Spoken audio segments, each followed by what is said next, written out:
Bien, on va donc enchaîner. Bonjour à ceux qui n'étaient pas présents à l'intervention précédente de Klaxoon. Alors, on va accueillir un acteur à la fois historique, un peu incontournable dans le monde du digital learning, donc Cross Knowledge, donc Olivier Mexer, pardon, j'espère que je prononce bien, et qui va un peu nous parler de comment placer ou replacer, je ne sais pas, le manager au cœur de l'environnement d'apprentissage. Vaste sujet avec une population qui est toujours très très sollicitée dans les entreprises. Olivier, je vous laisse la parole. Merci beaucoup. Hello. Ah. On voit des visages amis. C'est très très sympa. Ça va, salut? Bien, acteur historique. Alors écoutez, moi j'espère que je ne suis pas trop historique. Et je vous propose effectivement de passer les 30 minutes qui viennent maintenant pour parler d'un personnage qui, lorsqu'on évoque la formation, est rarement positionné au centre, en tous les cas dans la solution des éditeurs. On parle beaucoup du learner, hein, vous avez remarqué, on se préoccupe beaucoup de l'écosystème qu'on lui présente, des ergonomies au sein desquelles on le fait naviguer, des contenus qu'on lui propose. On s'intéresse aussi beaucoup à la manière dont on les intègre dans les systèmes d'information. Donc on s'intéresse évidemment beaucoup à la technologie en faisant ça. Puis tout le monde, pour autant, sait l'importance du manager. Et on pourrait dire que du point de vue du digital learning, c'est souvent un grand oublié. Qui dans la salle, parmi nous, est un manager? Bien. Il y en a quand même un certain nombre. Alors vous voyez, je vais vous parler un peu de moi en fait, parlant de là, et aussi parler un peu de vous et peut-être partager quelques préoccupations que nous avons.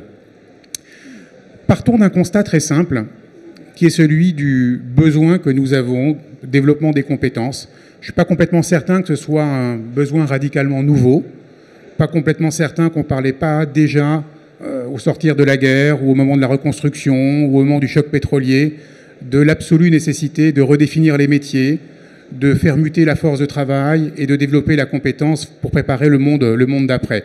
Mais c'est vrai qu'il ne se passe pas aujourd'hui un jour sans que dans les publications françaises, européennes, mondiales, on ne parle de plans gigantesques de reskilling, d'upskilling, permettant aux gens d'apprendre les métiers de demain à partir des compétences qui sont les leurs aujourd'hui. Et les montants engagés sont absolument pharaoniques.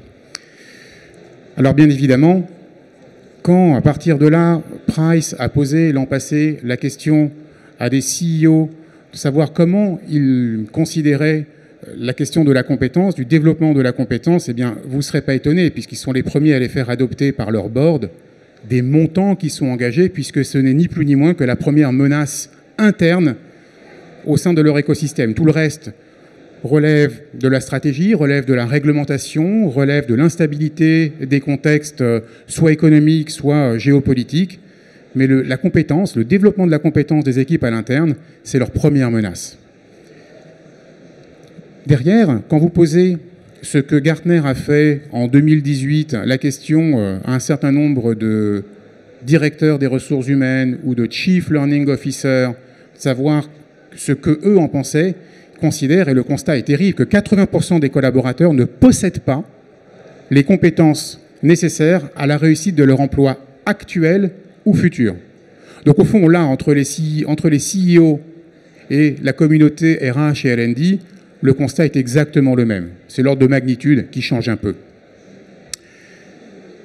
Et au fond, quelles compétences parle-t-on? Parce qu'on parle des compétences, mais est-ce que c'est des compétences soft? Est-ce que ce sont des compétences hard? Est-ce que ce sont des compétences humaines? Est-ce que ce sont des compétences business? Vous avez probablement ici, pendant 2 jours, entendu beaucoup parler de soft skills, human skills, people skills, business skills, si bien qu'on ne sait pas très bien ce sur quoi il faut porter notre attention en priorité. Alors McKinsey a étudié ça, et avec des constats qui sont relativement partagés. Vous voyez, vous avez 2 axes ici. Quelles sont les compétences importantes aujourd'hui et celles qui le seront à l'avenir? Et puis quelles sont celles pour lesquelles l'importance est faible ou relativement faible et celles pour lesquelles la compétence est haute? Et de quoi aura-t-on besoin demain en priorité? Je vais vous faciliter pour la prise de photo. Dans le cadran en haut à droite, essentiellement des compétences comportementales. Des compétences de leadership, des compétences de communication, de pensée critique, d'entrepreneuriat, d'adaptabilité, de capacité à former et à se former, apprendre à apprendre, de relations interpersonnelles ou de créativité. Et autour ou parmi ces compétences essentiellement comportementales demeurent des niches très importantes autour de la compétence ou en tous les cas de la maîtrise des écosystèmes digitaux, Basic Digital, et évidemment les compétences d'IT. Et si ici il y a des recruteurs, vous devez probablement vivre tension extrême quand il s'agit de recruter des compétences de développeurs, des compétences de codeurs. C'est un marché sur lequel la demande est très très très supérieure à l'offre. Alors, quelles sont celles qui seront importantes demain? Alors, pareil, tous les cabinets, que ce soit Berzin, que ce soit McKinsey, que ce soit le World Economic Forum à Davos, qu'il a encore répété là, ou Deloitte, disent globalement la même chose. 2/3 des postes d'ici 10 ans nécessiteront une mobilisation intense des soft skills. Bon, on peut deviner ça. Là-bas, à Davos, il disait les compétences du futur ne sont pas techniques, elles seront comportementales. Ce qui est une manière de dire que les compétences de demain ne sont pas connues. En réalité, on ne les connaît pas. Qui, il y a 5 ans, parlait de data scientist? Qui parlait de data analyst? Dans les grandes organisations, personne. Ou très peu de gens. Très très peu de gens. En revanche, on sait que les compétences comportementales, elles, seront absolument critiques. Mais je suis à peu près persuadé que je ne vous apprends rien. En vous disant ça, vous le savez déjà, on le sait tous, on nous le répète à longueur de journée. Et la raison pour laquelle ce n'est pas si évident d'adresser le point dans nos organisations, eh bien, peut-être que le manager a ici une clé pour nous aider à comprendre. Et après avoir posé la question au CEO, au DRH, au CLO, ou directeur L&D, directeur d'université d'entreprise, quand vous posez la question aux learners, aux apprenants dans les organisations, le premier critère qui sort, regardez bien, qu'est-ce qui vous permettrait, qu'est-ce qui vous encouragerait à passer plus de temps à vous former? La recommandation de mon manager. Plus de la moitié d'entre eux, 56%, très clairement, disent si la recommandation, si la prescription vient de mon manager, je suis plutôt enclin à le suivre, je suis plutôt enclin à y aller. Évidemment, on peut comprendre pourquoi, parce que de ça poussent des enjeux de promotion ou simplement des enjeux d'employabilité. Donc, on va dire que par design, par nature, par essence, le rôle du manager dans l'écosystème permettant à nos équipes, à nos collaborateurs de développer des compétences, qu'on le veuille ou pas, il est central. Alors pourquoi? Parce qu'il place l'apprentissage au service de la performance. C'est vrai, généralement, il est quand même très tourné sur l'opérationnel. Il identifie les compétences à développer. Il crée un climat propice à l'apprentissage. Et puis, il aide à apprendre et à évoluer au sein de l'entreprise. Et là aussi, je pense qu'on n'apprend rien ensemble. Parce que tout ça, il le fait en théorie. Dans la réalité, non. Dans la réalité, il fait ce qu'il peut. Dans la réalité, il y met autant d'énergie et de bonne volonté que possible, mais il lui faut aussi monitorer le quotidien, piloter l'activité, accompagner chez les clients, parler au service interne, organiser le travail, monitorer la performance, en rendre compte, cascader les informations qui viennent d'en haut, en remonter vers le bas. Si bien que le temps passé dans la dimension développeur, dans la dimension coach, dans la dimension formateur, bien qu'on le veuille ou non, elle est assez souvent sacrifiée. C'est un peu la part le plus souvent atrophiée des managers. Et d'ailleurs, dans les faits, Harvard a publié l'an passé une étude qui est extraordinairement intéressante, très éclairante sur le sujet. En réalité, 20%, c'est les managers qui parlent, disent avoir recommandé des ressources ou expériences d'apprentissage à leurs collaborateurs. 20%. Et 17% disent avoir aidé à la création d'un plan ou d'objectifs de développement des compétences. Et pourtant, si à l'inverse on pose la question de savoir quelle est leur motivation à le faire, quelle est l'importance perçue pour eux de le faire, vous avez très exactement l'inverse. 80% vous diraient évidemment que c'est à moi de le faire. Qui mieux que moi connaît mes équipes, connaît leurs besoins et est capable de les accompagner dans leur développement. Alors évidemment, la question qu'on s'est posée au cours d'une année et demie, au cours des 18 derniers mois, c'est de travailler autour d'une nouvelle solution qui mette le manager véritablement au centre de la technologie, au centre de la recommandation, au centre de l'utilisation et au fond, au centre du développement des compétences. Parce que, évidemment, offrir un environnement de formation dynamique et intuitif pour à la fois tenir compte du profil, tenir compte des besoins de chacun et ceux de l'entreprise, ça paraît l'enfance de l'art. Et d'ailleurs, à peu près toutes les suites RH, beaucoup de LMS, pour ne pas dire tous, pour ne pas dire 95% d'entre eux, permettent aux managers déjà d'utiliser des modules de prescription. Ils sont très souvent d'ailleurs notamment liés, vous savez, au protocole, au processus en place autour de l'entretien annuel, l'entretien d'évaluation. Mais au fond, ils ne le font pas. Je vous ramène aux 20% de tout à l'heure. Et toute la difficulté, c'est d'adresser 3 challenges qui sont aussi simples que ceux-là, qui sont l'enfance de l'art, au sein d'une seule expérience. Et c'est ça qu'on a fait, en tout cas qu'on a essayé de faire avec CK Connect, pour lequel on a mobilisé 18 mois, 1500 chercheurs, 1500 bêta-testeurs, 4 bêtas, quelque chose comme 500 experts dans les neurosciences, dont Todd Maddox, qui était venu en parler à la conférence client que nous avions organisée en octobre dernier, pour essayer d'adresser ce défi très simple autour de la personnalisation et autour de la recommandation. Convaincu que ce qui fait qu'à un moment, en tant qu'apprenant, on se met en mouvement, c'est pas simplement le besoin qu'on a de se mettre en mouvement qui est perçu, mais c'est la possibilité, le temps dégagé pour le faire, la pertinence de la recommandation qui nous est proposée, et une recommandation, si possible, qui ne soit pas uniquement dictée par des moteurs d'intelligence artificielle qui pensent nous connaître simplement parce qu'ils connaissent notre profil, parce qu'ils connaissent nos habitudes ou parce qu'ils connaissent l'habitude de gens qui nous ressemblent dans l'organisation.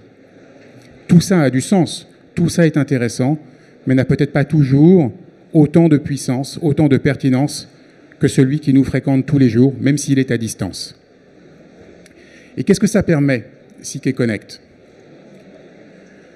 Eh bien déjà, de pouvoir recommander une compétence en fonction du profil de chaque collaborateur.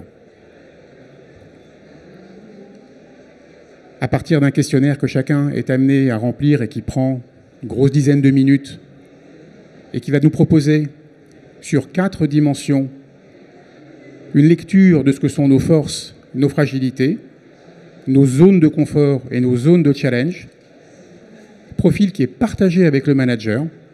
Il n'y a donc pas le manager qui arrive avec une recommandation un peu de droit divin, mais c'est quelque chose qui permet au manager d'engager la conversation avec son collaborateur et pour lui de prescrire du contenu de formation en adéquation avec son besoin et avec son profil.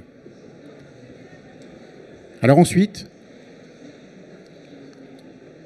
il va également pouvoir le faire en s'appuyant sur ce que sont les zones de force et les zones de challenge, en s'appuyant sur ce qu'est, donc, je disais tout à l'heure, les profils, donc faire de la recommandation soit en fonction de l'individu, soit en fonction de situations observées, évidemment en lien avec ce que lui voit ou ce que sont les priorités de l'organisation.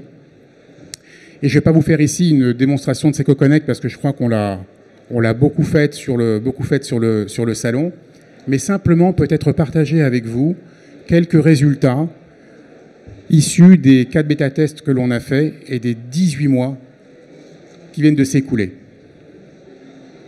Derrière ça, 86% des managers déclarent l'expérience donc de prescription, l'expérience de recommandation, très engageante. 89 trouvent que les compétences recommandées sont pertinentes ou très pertinentes pour eux en tant que manager ou pour l'apprenant qui font partie de leurs équipes. 95% se disent satisfaits de l'expérience utilisateur après avoir complété un parcours personnalisé. Alors après, on les a laissés en anglais, je vais les traduire évidemment, ils sont pas si compliqués que ça. Quelques verbatim de manager. Oui, c'est très utile quand on prend le management d'une nouvelle équipe et qu'on a besoin de connaître ce que sont les individus, ou lorsque l'on a besoin de développer des personnes un peu jeunes qui rejoignent notre organisation ou nos équipes et qui n'ont pas toujours, dans l'univers professionnel, dans l'univers un peu du corporel, dans l'univers de l'entreprise, une bonne conscience de ce que sont leurs forces et leurs fragilités.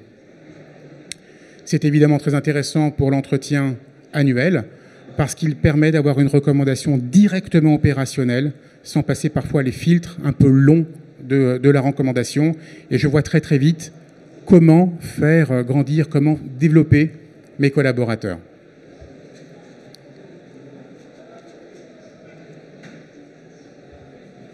Je m'arrête là sur CK Connect et je vous propose de peut-être donner la parole à la salle pour quelques questions. Alors, y a-t-il une première question? Salut. Ouais, allez, tu vas poser la première question, je suis sûr que... Olivier, combien ça coûte? Comment? Combien ça coûte? Oui, alors... non, je ne peux pas répondre comme ça. Alors... C'est vraiment très difficile. Alors, je ne sais pas que je ne veuille pas répondre, mais c'est que selon le contexte dans lequel on le déploie, selon la taille de l'organisation, selon le nombre de services, le nombre de personnes, le nombre de pays, il peut y avoir une configuration tellement variée que le plus simple, c'est peut-être de donner cette réponse en one-to-one.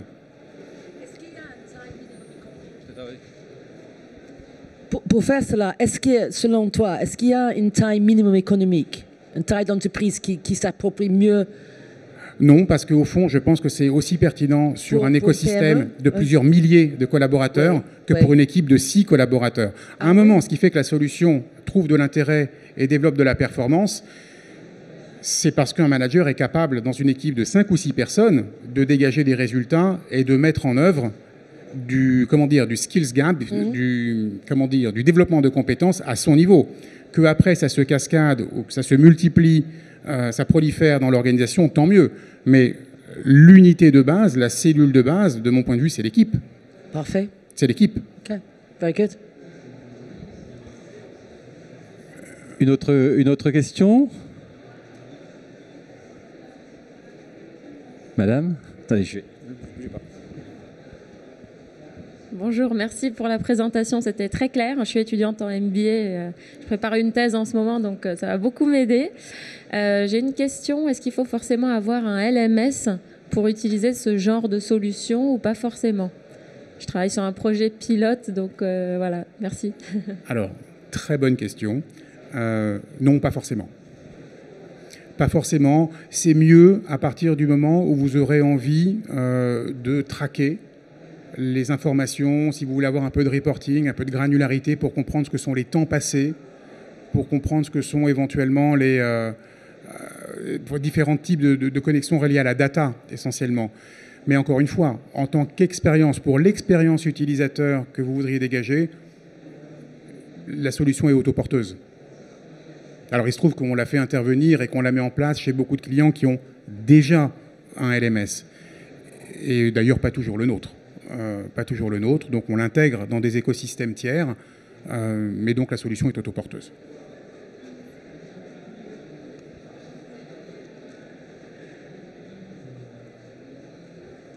Une autre question. Il nous reste à peu près 3-4 minutes, donc n'hésitez pas.